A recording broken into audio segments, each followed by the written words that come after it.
Subscribe to Mufti Tariq Online and press the bell icon for more videos. السلام علیکم ورحمۃ اللہ۔ ہادیہ بشیر لاہور سے یہ بہن سوال کرتی ہیں کہ کیا عشاء کی نماز میں 17 رکعتیں ہی پڑھنا ضروری ہوتی ہیں؟ میں پریگننٹ ہوں، میرے لیے زیادہ دیر کے لیے کھڑا ہونا یا پھر بیٹھے رہنا بہت مشکل ہے، اس لیے میں 4 فرض، 2 رکعت سنت اور 3 وتر پڑھ لیتی ہوں۔ کیا ایسا کرنا درست ہے؟ پلیز رہنمائی کر دیں۔ بہن نے بہت ہی اچھا سوال پوچھا ہے۔ دیکھیے، جو سنت غیر مؤکدہ ہیں، یعنی کہ عصر کے 4 فرضوں سے پہلے کی جو 4 رکعت سنت ہیں، یا پھر عشاء کے فرضوں سے پہلے کی 4 رکعت جو سنت ہیں، یہ سنت غیر مؤکدہ ہیں۔ ان سنتوں کے پڑھنے کا بہت ہی زیادہ اجر و ثواب ہے، ان کے پڑھنے کی بڑی ہی فضیلت ہے، اور اسی طرح جو نفل نماز ہے اس کا بھی بہت زیادہ اجر و ثواب ہے۔ قیامت والے دن جب نامہ اعمال تولے جائیں گے، اگر کسی شخص کے فرائض میں کوئی کمی بیشی رہ گئی ہوگی تو ان نوافل کے ذریعے سے ہی ان فرائض کی کمی کو پورا کیا جائے گا۔ اس لیے نوافل کا زیادہ سے زیادہ اہتمام بھی کرنا چاہیے، تاکہ کل قیامت والے دن اگر ہمارے فرائض میں کوئی کمی بیشی نکل آتی ہے تو اللہ کریم ہماری اس کمی بیشی کو ان نوافل کے ذریعے سے پورا کر دے۔ تو اس لیے ان غیر مؤکدہ سنتوں کو بھی بغیر کسی شرعی عذر کے ترک نہیں کرنا چاہیے۔ ہاں، اگر کوئی شخص مسافر ہے تو شریعت مطہرہ نے مسافر کے لیے رخصت دی ہے کہ اگر وہ سنتوں کو چھوڑ دے تو اس سے اس حوالے سے کوئی پوچھ گچھ نہیں ہوگی، اسے کوئی گناہ نہیں ملے گا۔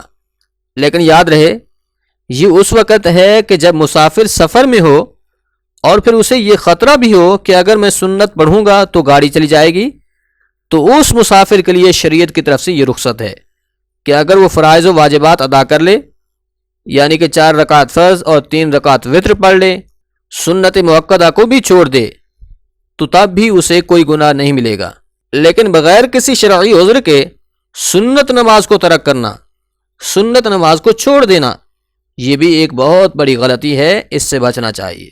نوافل اور سنتوں کا ضرور اہتمام کیجیے، لیکن ہاں، اگر کوئی شخص تکلیف میں ہے، کوئی مرض میں مبتلا ہے، یعنی کہ جس طرح سے یہ بہن بتا رہی ہیں کہ ان کی حالت ہی ایسی ہے کہ ان کے لیے زیادہ دیر کے لیے کھڑا ہونا یہ برداشت سے باہر ہے، اب اگر وہ 4 رکعت فرض، 2 سنت اور 3 رکعت وتر پڑھ لیتی ہیں، سنت غیر مؤکدہ اور نوافل نہیں پڑھتی، تو اس سے ان پر کوئی گناہ نہیں ہے۔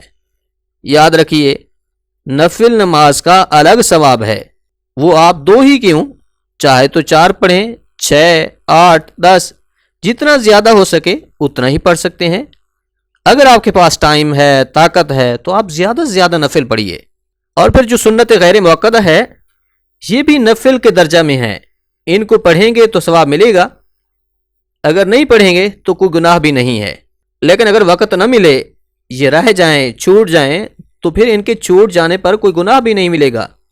لیکن یاد رکھیے، یہ عادت نہیں بنا لینی چاہیے کہ سنت غیر مؤکدہ یا پھر سنت مؤکدہ یا اسی طرح نوافل کو چھوڑتے رہیں، ایسا نہیں کریں، کیونکہ ہم پہلے بتا چکے ہیں کہ اگر قیامت والے دن ہمارے فرائض میں کوئی کمی بیشی نکل آئی تو ان نوافل کے ذریعے سے ہی اس کمی کو پورا کیا جائے گا۔ اس لیے نوافل کا باقاعدگی سے زیادہ اہتمام کرتے رہنا چاہیے، اور سنتوں کو بھی بغیر کسی شرعی عذر کے نہیں چھوڑنا چاہیے۔ ہاں، اگر کوئی شرعی عذر ہے، کوئی بیمار ہے، مریض ہے، مسافر ہے، چھوڑ دیتا ہے تو اسے اس سے گناہ بھی نہیں ہے۔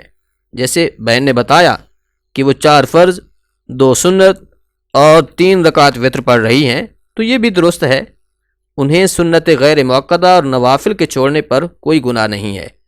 اس حالت میں ان کے لیے نوافل اور سنن غیر مؤکدہ پڑھنا یہ ضروری نہیں ہے، کیونکہ وہ تکلیف میں ہیں، ان کے لیے یہ شرعی عذر ہے۔ شرعی عذر کی بنا پر اگر کوئی بندہ نوافل اور سنت غیر مؤکدہ نہیں پڑھتا تو اسے کوئی حرج نہیں ہوگی۔ امید ہے بات سمجھ آ گئی ہوگی۔